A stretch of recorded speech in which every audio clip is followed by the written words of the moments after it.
Shalom Israel, and welcome to another edition of Yashua's 20-minute breakdown, where I'll attempt to break down the scriptures within 20 minutes. But first and foremost, as always, you know how we do.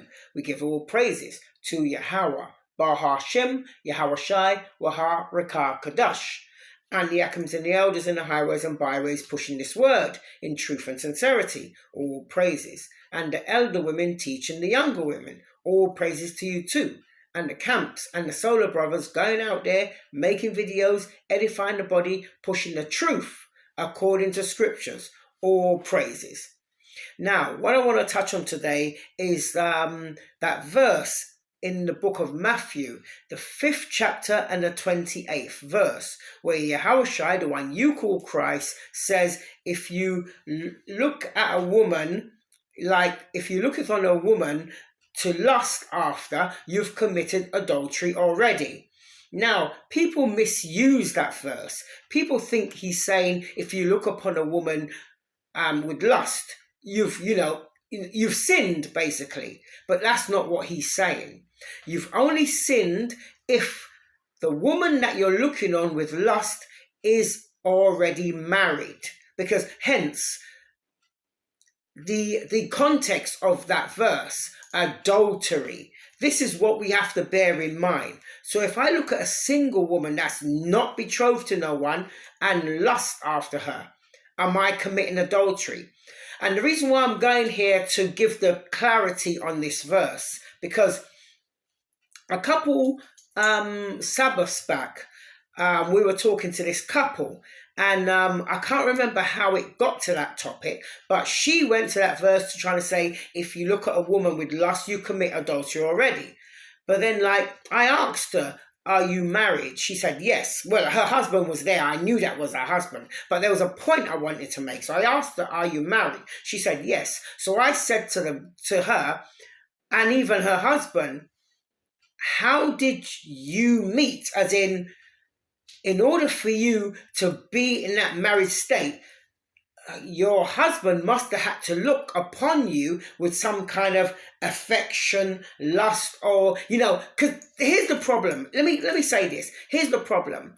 That word lust, people misuse that. They use the word lust and thinking it's got a negative connotation to it. But when you go into the dictionary and you look up the word lust, all it means is a strong desire, to desire something or someone, a feeling, a wanting, which can be sexual, which can be money, which can be power, which can be food. Those are all things that you could lust after. So the word lust isn't a bad word. It all depends on the context it's used in, whether it's positive or negative. Because let's say this, I see a woman, she's not married, she's single. So I looked at her, something I'm going to look on her because I'm attracted to her, something I might like. I mean, which man is going to look upon a woman and he wants her and he's not going to want to lie with her? So it don't make sense. So obviously, you're going to have strong desires, lusting after her. If she's single, it's not a sin. If she's married, it is. But what we're going to do, we're going to go to that verse. But first and foremost, before we go to that verse, I'm going to open out with the book of 1 Timothy, chapter 1, verse 8. And then we're going to go to that verse, because when that woman said it to me, she isolated that verse. But even in that verse, at the end of it, Yahushua, the one you call Christ, gives you that context. But what I'm going to do, I'm going to read that verse. And then what we're going to do, we're going to go like a verse up and read down. Then you're going to see, I mean, it's already clear in that verse, but a lot of people miss it because they just hear the word lust and already look at it as a bad thing. So they've already got a negative thought to it, not realizing that in that verse, Yahushua, the one you call Christ, is talking about adultery. And the only way you can be charged with adultery is that woman has to be already married. That's the only way. Otherwise, it doesn't count. So, what I'm going to do, I'm going to start with my opening verse will be 1 Timothy chapter 1 verse 8. But first, I'm going to start my timer. Here we go. In 3, 2, 1. Oh, excuse me. Let me do the countdown again. Got a little gas. I don't know where that came from. But here we go. In 3, 2, 1. Boom! We're away. Let's go there. Let's first start with the book of 1 Timothy, chapter 1 and verse 8. And it reads, listen to this carefully. 1 Timothy, chapter 1, verse 8. And it reads, but we know that the law is good if a man use it lawfully. And there's the problem. Because a lot of people use these laws and they don't use it lawfully. Because some laws, some things, if you isolate the verse totally, you can kind of put your own spin on it, yeah?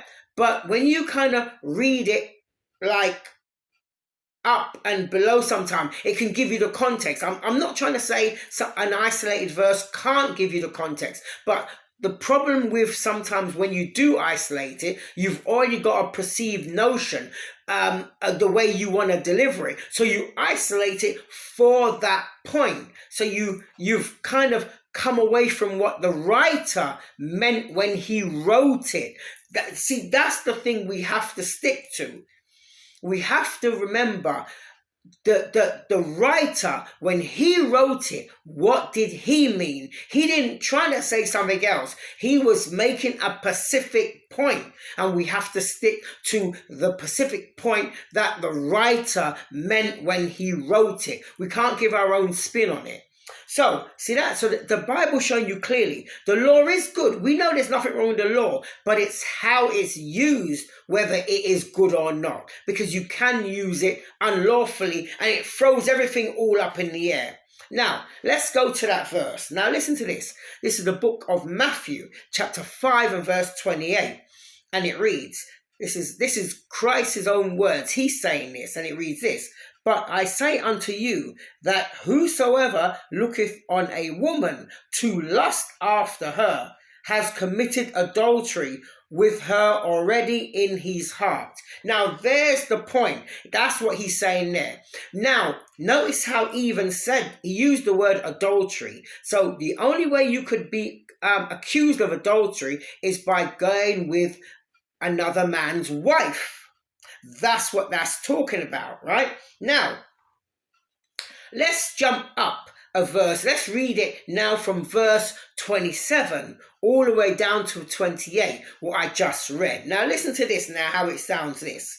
This is Matthew chapter 5, verse 27, and it reads, Ye have heard that it was said by them of old, thou shalt not commit adultery. Now, Yahushua, the one you call Christ, he's quoting the book of not Exodus, he's quoting, the book of Exodus, chapter 20, if I remember, where is it? Yeah, there we go. He's quoting Exodus chapter 20 and verse 14, where it reads, Exodus chapter 20 and verse 14, and it reads, thou shalt not commit adultery. That's a law.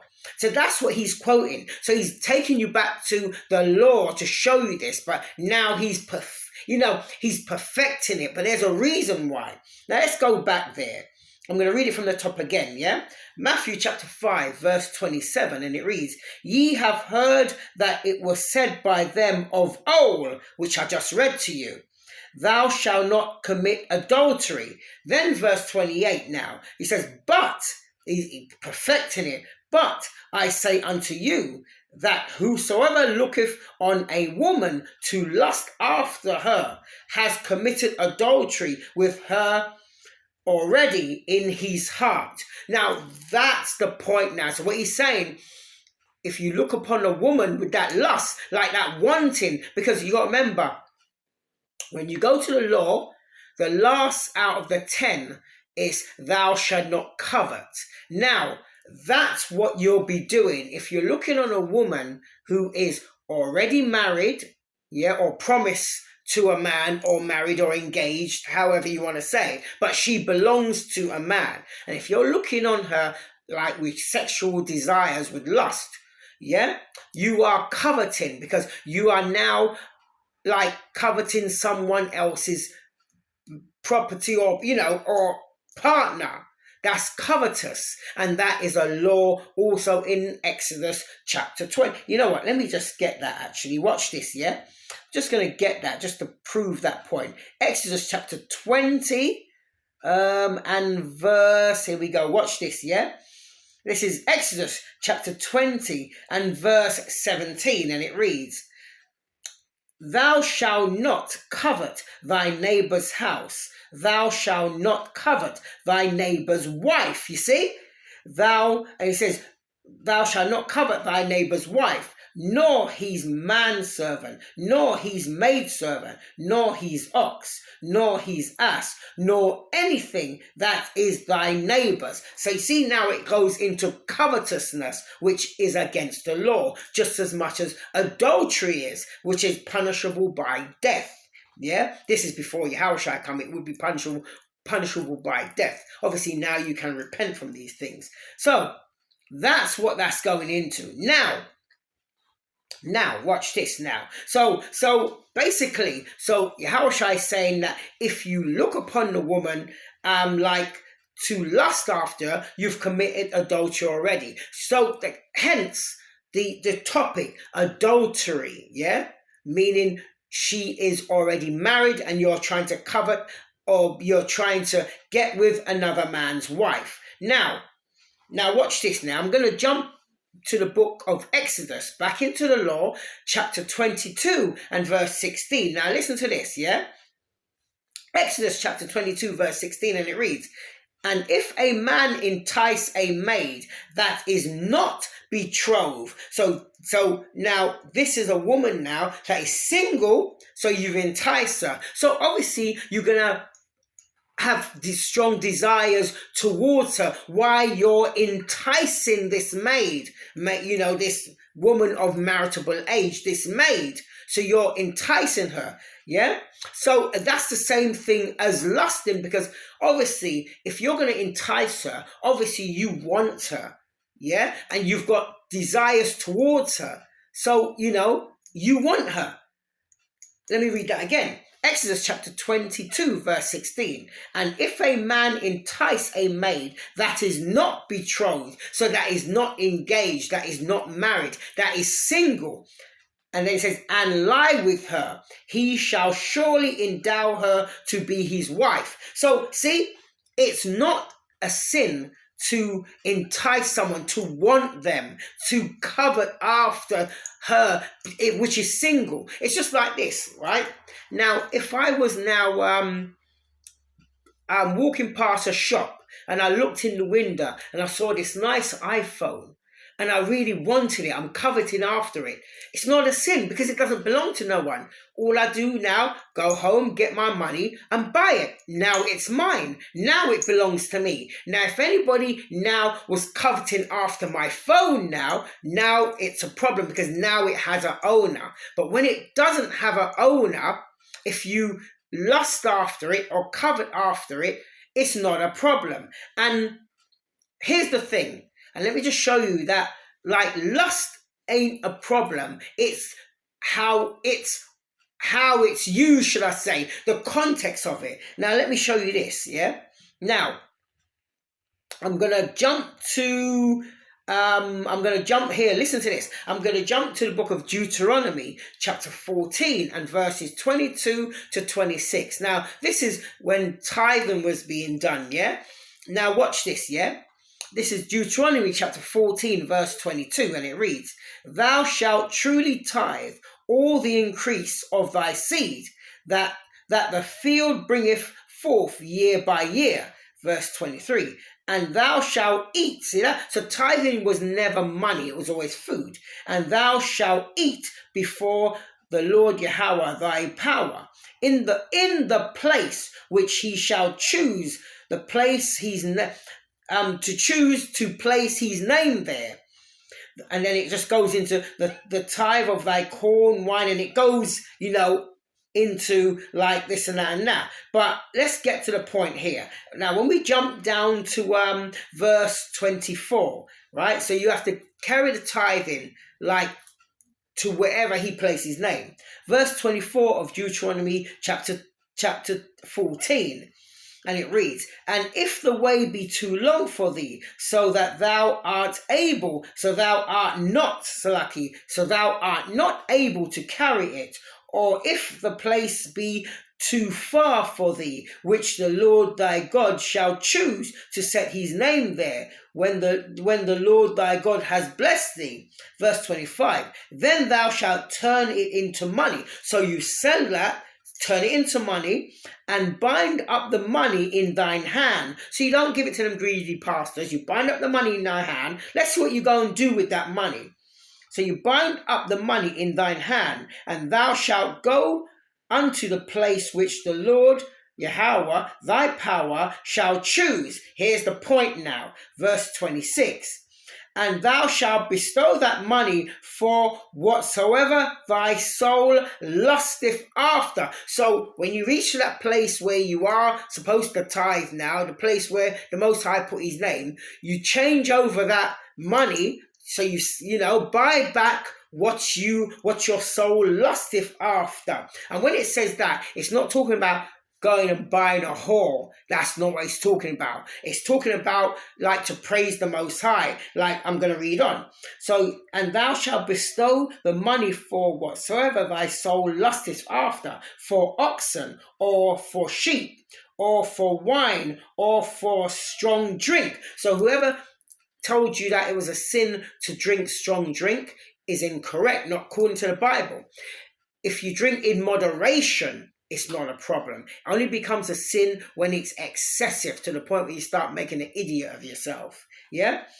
Or for wine, or for strong drink, or for whatsoever thy soul desire. And thou, listen to this, and thou shalt eat there before the Lord Yahweh thy power, and thou shalt rejoice, thou and thy household. So I just brought that point to show you that the lust ain't a problem, because there it just said you turn that money back into goods, whatever you lust after, so you can praise the Most High. Now, let's just jump now to the book. I just want to show you this actually. Let me jump to the book of Tobit. Now, this is when Raul is this man.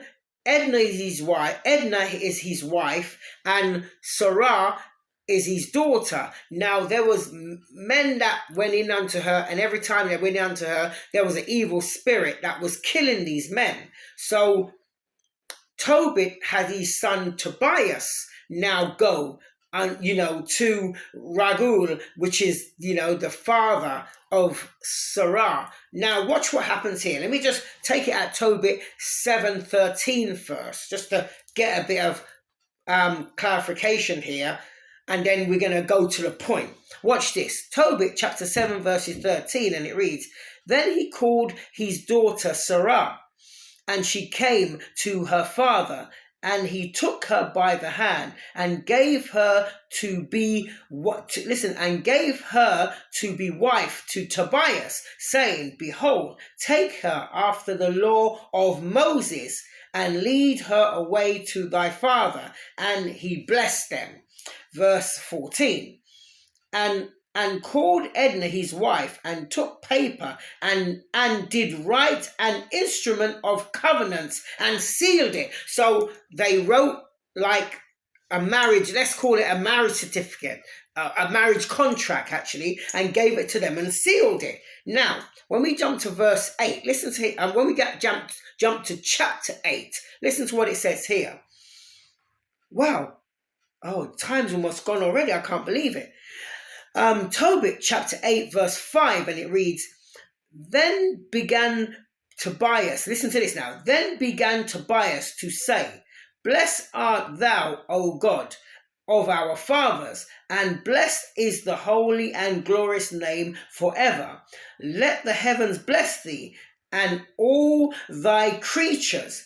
Verse 6, thou madest Adam and gave him Eve. So you see, he's making supplication to the Most High for this woman, because the other men that went in unto her all got killed by this evil spirit. Yeah? Let me read verse 6 again. Tobit chapter 8 verse 6. Thou madest Adam and gavest him Eve, his wife, for an helper and stay. Of them came mankind. Thou hast said, it is not good that man should be alone. Let us make unto him an aid like unto himself. Verse 7. And now, O Lord, I take, listen to this, this is key. And now, O Lord, I take not this my sister for lust, but uprightly. Therefore, merciful ordain that we may become aged together. You see that? So Tobias is showing that he's taking this woman, not lustfully, as in the desire just to want to have sex with her. No, he's taken her because he wants her to be his wife and they want to grow old together. And when you read on, when the father comes, sends the maid to check on them in the morning, because normally all the husbands prior never made it to morning. Now, Tobias, obviously when they're going to check, he made it to morning. So, just wanted to show you there that lust is not bad. It depends on the what's the word? There's a word I want to use. My mind's just gone blank. But, it depends on the context of that word lust, how it's used. Are you just after her, for her body and and you don't want to marry her, you just want what you want and then you're bouncing? Now that's a sin. Yeah? She's married, and you're lusting after her in your mind, even though the husband might not know, nobody might not know, but that's a sin. And, we will be held accountable for those thoughts of lust in our hearts that someone else might not know, but we know and the Most High know. Oh, I'm almost out of time soon. I can't believe it. This is why this scripture is said, and this is perfect for this point. Watch this. This is I always use this ending our street teachers on the Sabbath. This is Ecclesiastes chapter 12 and verse 13, and it reads, let us hear the conclusion of the whole matter. Fear the Most High and keep his commandments, for this is the whole duty of man. Verse 14 is the point as well. Watch this. For the Most High shall bring every work into judgment with every secret thing, whether it be good or whether it be evil. Now you hear that? He's going to bring it into judgment with every secret thing. That's why Yahushua says in Matthew 5:28, but I say unto you that whosoever looketh on a woman to lust after her has committed adultery with her already in his heart. Because you're lusting after this woman, that you want her sexually, even though she's a married woman.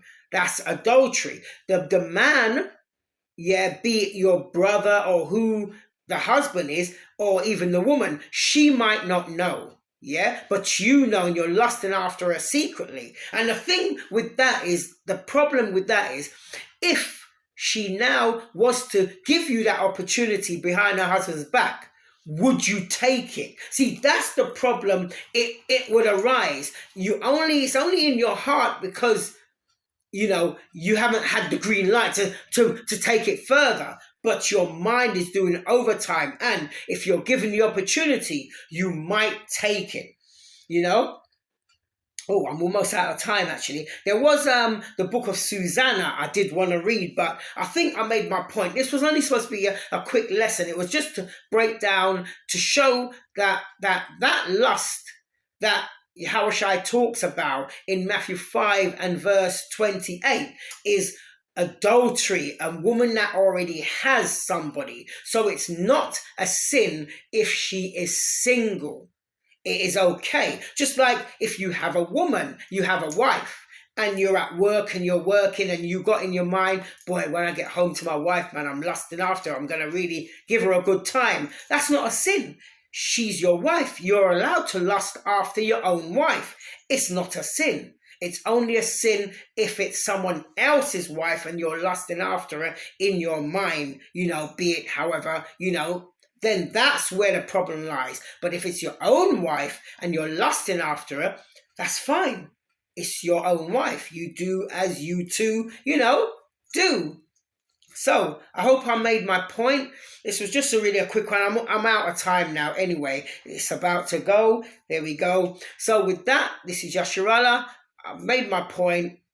So there we go. I'll let it time out because it was going to go anyway. So with that, this is Yasharallah. We out.